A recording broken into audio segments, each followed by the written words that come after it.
The scale is a lot of people's, well, biggest enemy. They're always going on the scale, always wondering about their weight.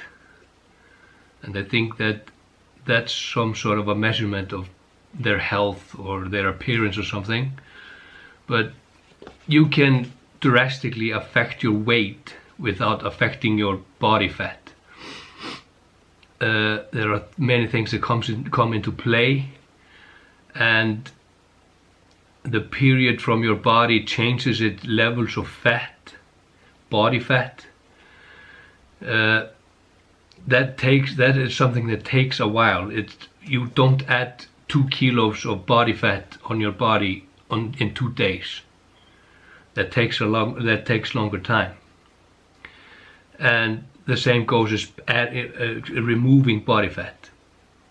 When you start out healthier lifestyle, your weight might drop a lot, like few kilos even for the first week. But you have to remember that is not fat.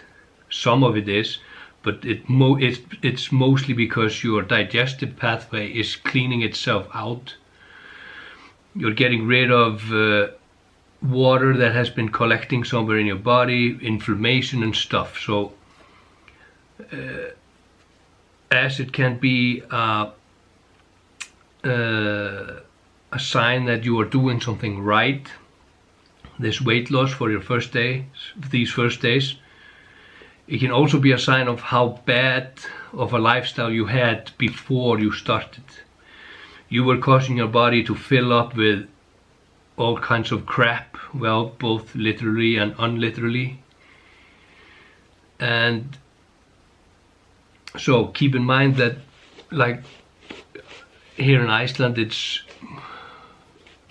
a lot of people do these Biggest Loser contests, either work colleagues or just friends. And if you're going only off weight, well, then that's not a good measurement of change in health and change in your body. You can seriously affect your weight by other means. Like if you just shortly before you enter the first weigh-in, you could just throw down 1.5 liters of water, and that's 1.5 kilos. And before the last weigh-in, you can just stop eating for a while and go into the sauna and sweat out everything you can.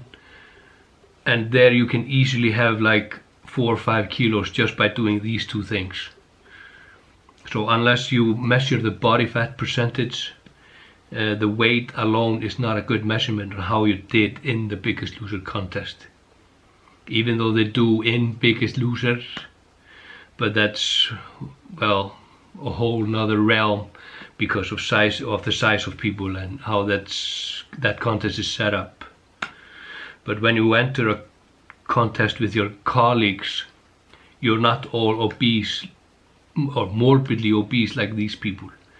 You have some people that have some body fat, others that have low body fat. But remember, if you have drastic change in your weight, first it might be an indicator that you are doing something right, and also an indicator that you have been doing something very wrong for the last few weeks. So stop dwelling on your weight.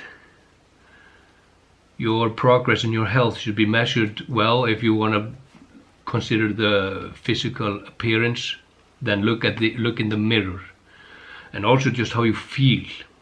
If you feel better, if you feel good, you're doing something right. If you don't feel good, you're doing something wrong. That should be your first indicator. So keep that in mind. Stop staring at the scale. And also keep in mind that some people are depressed because of the scale. They're always weighing themselves.